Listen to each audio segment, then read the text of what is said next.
नमस्कार स्टूडेंट्स। आज के इस क्लास में हम अध्याय 6 है ना, अध्याय 6 पढ़ रहे थे। तो उसी का जो अगला जो टॉपिक है आयतन का मापन, इसके बारे में हम पढ़ेंगे। ठीक है, जो पिछली क्लास जो हुई थी उसमें हमने देखा था लंबाई का मापन जो है किस प्रकार से किया जाता है। ठीक है, और आज के इस टॉपिक में जो है हम आयतन का मापन किस प्रकार से किया जाता है और क्या होता है आयतन, उसके बारे में हम क्या करेंगे, जानेंगे। ठीक है, तो टॉपिक शुरू करने से पहले जो है कुछ चीज़ें आपको बता देता हूँ, है ना।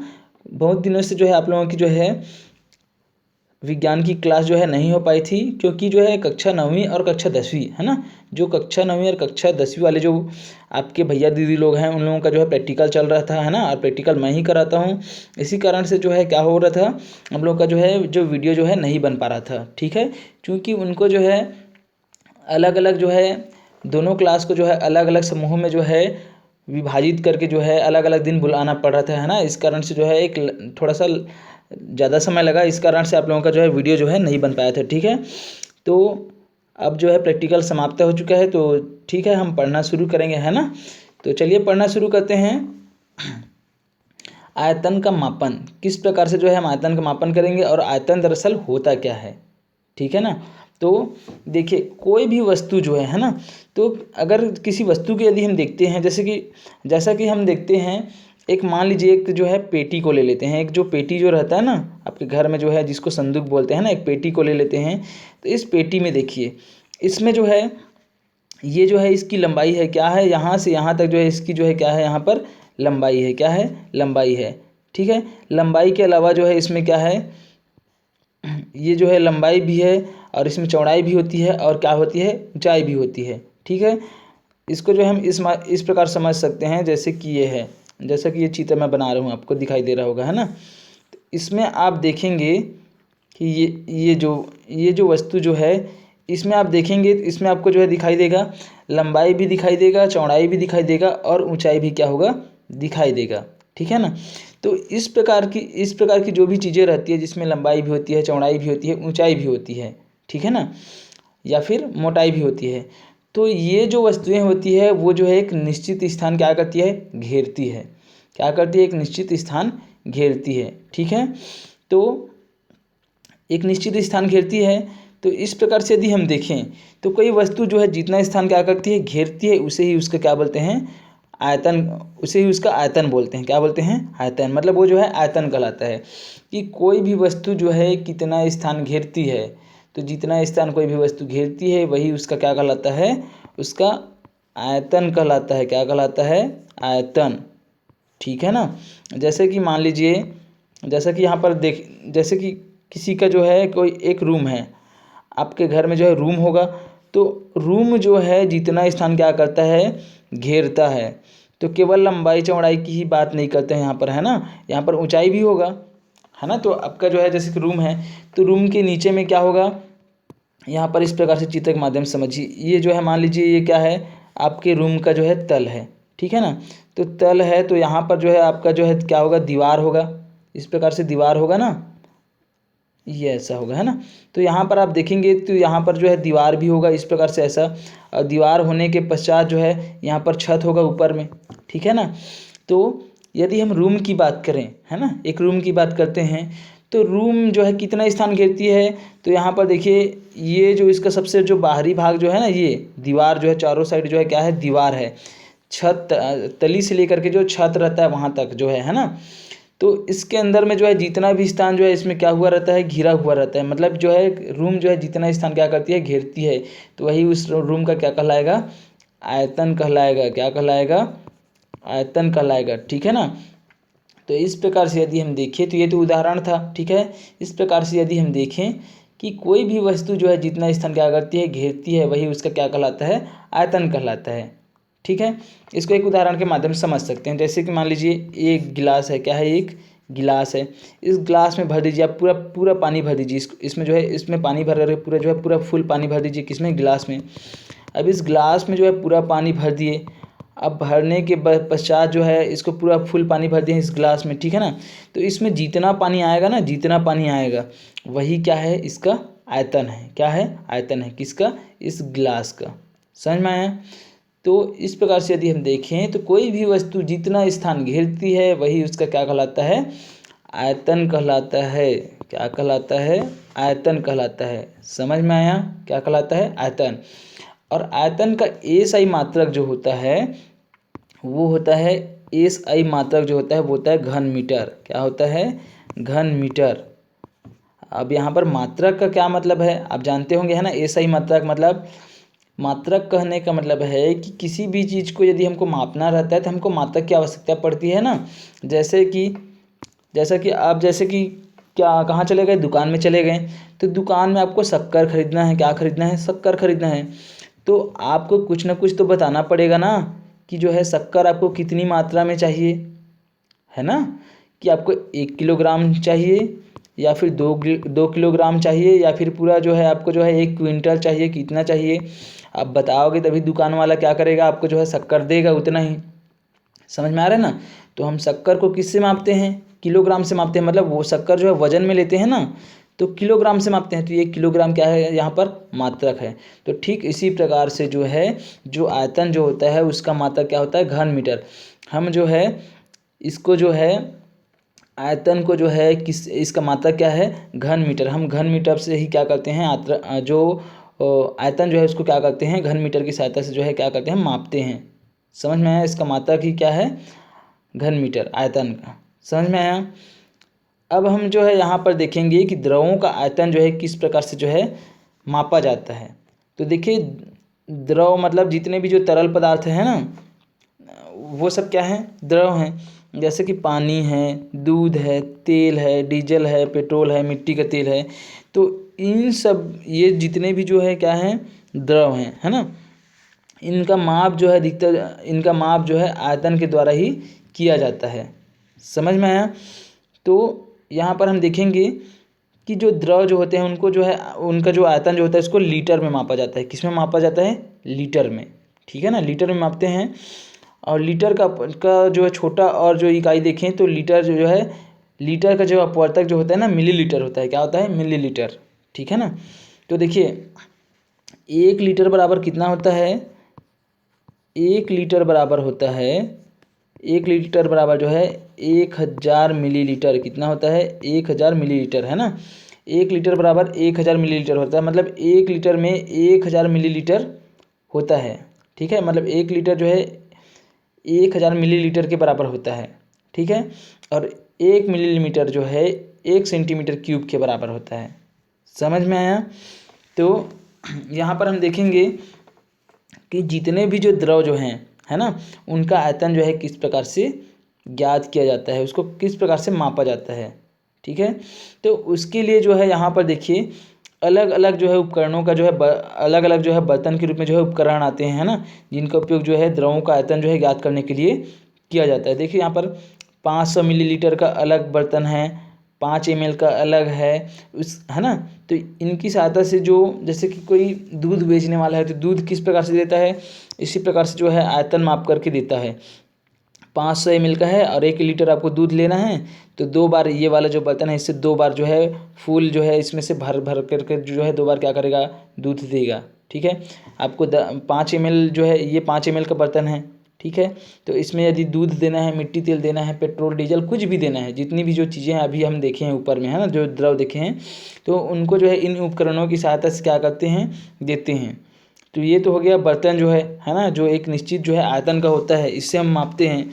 इसके अलावा जो है कुछ बर्तन इस प्रकार से होते हैं, जैसे कि ये, तो ये जो है डॉक्टर लोग जो है क्या करते हैं? डॉक्टर है, वैज्ञानिक हैं, तो उनको जो है कि जिन द्रवों की आवश्यकता होती है तो उनको मापने के लिए ये सब क्या करते हैं? इस प्रकार की जो है उपकरण का जो है बर्तन का उपयोग करते हैं, जिसमें पहले से ही जो है आयतन का जो पैमाना जो होता है इसमें लिखा होता है। देखिए इसमें लिखा है 0, 10, 20 ऐसा।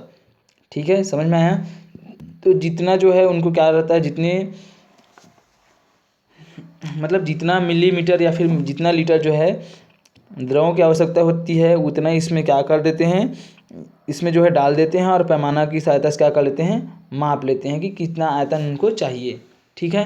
तो प्रयोगशाला में जो है इस प्रकार की चीज़ों का भी उपयोग जो है होता है ना। इसके अलावा जो है हम ये जानेंगे यहाँ पर कि धारिता के बारे में जानेंगे। क्या जानेंगे? धारिता, है ना, कि कोई भी बर्तन जो है, जैसे कि ये बर्तन है, ये क्या है, ये जो बर्तन जो है, ठीक है ना।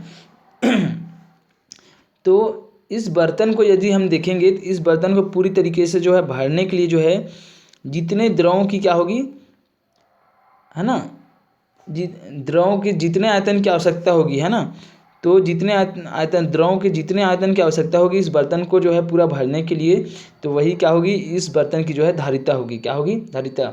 मतलब किसी भी बर्तन में जो है कितना द्रव आ सकता है, तो वही उस बर्तन की क्या कहलाती है, या उस उपकरण की जो है धारिता कहलाती है।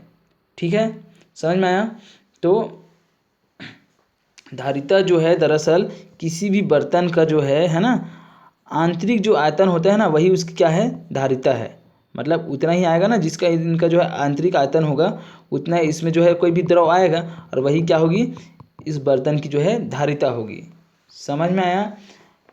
इसके अलावा यदि हम देखते हैं तो जो वैज्ञानिक लोग जो है, जो प्रयोगशाला में जो है कई प्रकार के जो है दवाई बनाते हैं या फिर कई प्रकार के जो है रसायनों का उपयोग करते हैं, वे लोग जो है जो द्रवों को जो है द्रवों का जो आयतन जो है उसको मापने के लिए वे क्या करते हैं, मापक सिलेंडर का क्या करते हैं, उपयोग करते हैं। क्या करते हैं, मापक सिलेंडर का जो है उपयोग करते हैं। इस प्रकार से जैसा कि आपको जो है इस साइड दिखाई दे रहा होगा, ये है आपका जो है मापक सिलेंडर, है ना। यहाँ पर लिखा हुआ है ना हेडिंग में, जो है देखिए यहाँ पर हेडिंग में लिखा हुआ है मापक सिलेंडर की सहायता से द्रव का आयतन ज्ञात करना, लिखा हुआ है ना।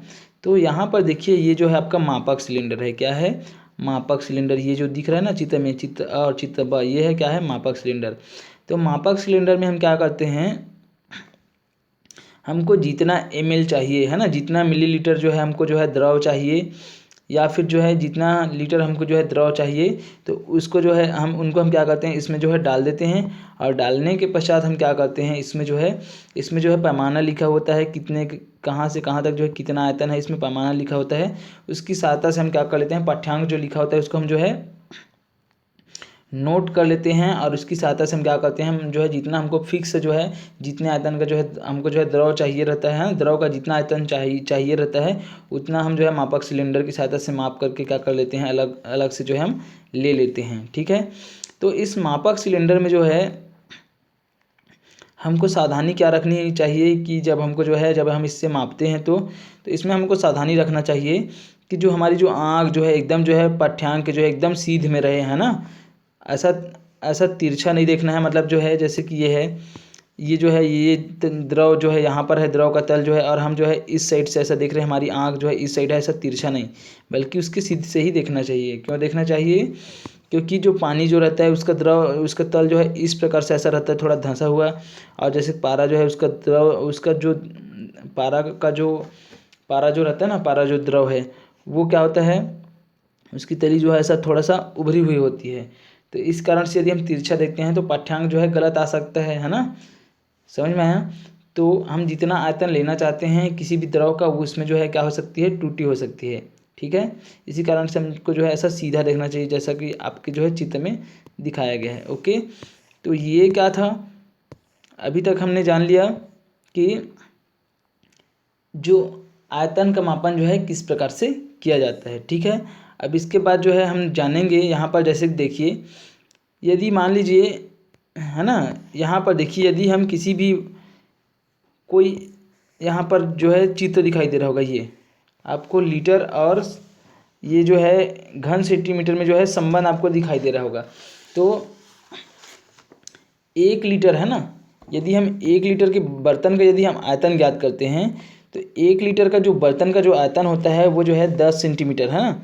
10 से एक घन लेते हैं यदि 10 सेंटीमीटर लंबाई, 10 सेंटीमीटर चौड़ाई और 10 सेंटीमीटर ऊंचाई की। यहाँ पर देखिए लीटर और घन सेंटीमीटर में संबंध। यदि हम क्या करते हैं, एक जो है क्या लेते हैं, घन लेते हैं, क्या लेते हैं, घन लेते हैं, है ना, एक घन लेते हैं, और वो जो है उसकी प्रत्येक भुजा की जो लंबाई जो है कितनी सेंटीमीटर की है, 10 सेंटीमीटर की है। ठीक है, तो 10 सेंटीमीटर की है। तो 1 लीटर का जो बर्तन जो आता है ना, 1 लीटर का बर्तन जो आता है उसका जो आयतन जो होता है वो जो है वो किसके बराबर होता है, 10 सेंटीमीटर। 10 सेंटीमीटर के प्रत्येक भुजा की, है ना, 10 सेंटीमीटर भुजा की एक घन जो होता है, तो उनका जो आयतन होता है उसी के बराबर जो है 1 लीटर का जो बर्तन होता है उसका आयतन जो है होता है। मतलब जो है 1 लीटर बराबर क्या हो जाएगा, चूँकि घन का आयतन जो है लंबाई गुणित चौड़ाई गुणित ऊंचाई, ऐसा हम ज्ञात करते हैं। तो 1000 है ना, 1000 सेंटीमीटर घन होता है। समझ में आया? मतलब 1000 सेंटीमीटर क्यूब, मतलब 1 लीटर में जो है 1 लीटर जो होता है उसमें जो है 1000 सेंटीमीटर जो है क्या होता है, 1000 सेंटीमीटर आयतन होता है। ओके, 1000 घन सेंटीमीटर, समझ में आया? तो अब चूंकि जो है एक लीटर में 1000 ml होते हैं, इसलिए 1000 ml जो है 1000 घन सेंटीमीटर के बराबर होता है। और यदि हम 1 ml की बात करें तो 1 ml जो होता है ना, 1 मिलीलीटर जो होता है वो जो है 1 सेंटीमीटर है ना, 1 सेंटीमीटर क्यूब है ना, 1 सेंटीमीटर घन के बराबर जो है होता है। समझ में आया? ओके, तो यदि हम जो है सूत्र की सहायता से यदि हम किसी भी जो है जो आयताकार जो वस्तु है उसकी यदि हम क्या निकालना आयतन निकालना चाहें तो किस प्रकार से हम निकालेंगे, ठीक है, उसके लिए सूत्र है। जैसे कि जो है ये जो है घनाभ है, क्या है, घनाभ, ये जो दिखाई दे रहा है ना ये वाला चित्र, आप ये क्या है, घनाभ है, ठीक है। तो घनाभ में जो है लंबाई भी होती है, चौड़ाई भी होती है और ऊंचाई भी होती है, ठीक है ना। लेकिन इनके आमने सामने की भुजा क्या होती है, आपस में जो है बराबर होती है, ठीक है। जैसे कि इधर जितना लंबाई है इतना लंबाई ये भी है, और इधर ये जो जितनी चौड़ाई है तो इस साइड भी जितनी चौड़ाई उतनी ही चौड़ाई होगी, ठीक है। और ऊंचाई जितनी है उतनी ऊंचाई इस साइड भी होगी, तो ये क्या है, घनाभ है। और यदि जो है इसकी प्रत्येक भुजा जो है लंबाई चौड़ाई ऊंचाई सभी जो है अगर आपस में बराबर रहे तो वो क्या कहलाता है, वो जो है घन कहलाता है, ठीक है। यदि घनाभ है, कोई वस्तु घनाभ है तो उसका आयतन हम किस प्रकार से ज्ञात करेंगे, तो घनाभ का आयतन ज्ञात करने के लिए सूत्र होता है लंबाई गुणित चौड़ाई गुणित ऊंचाई, तीनों को आप आपस में गुणा कर देंगे, उसकी लंबाई कितनी है, चौड़ाई कितनी है, ऊंचाई कितनी है, तो घनाभ का आयतन निकल आता है।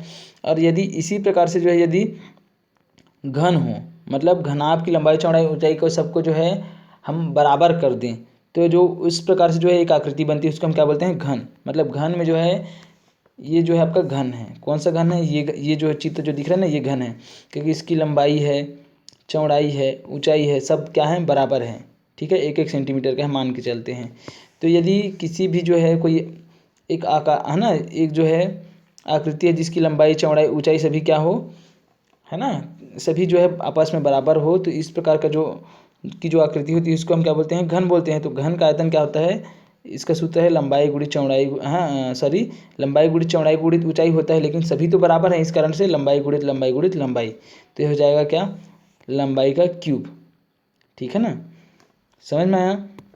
तो इस प्रकार से हम क्या कर सकते हैं, किसी भी घनाभ का या फिर घन का जो है आयतन हम क्या कर सकते हैं, ज्ञात कर सकते हैं। ओके, समझ में आया?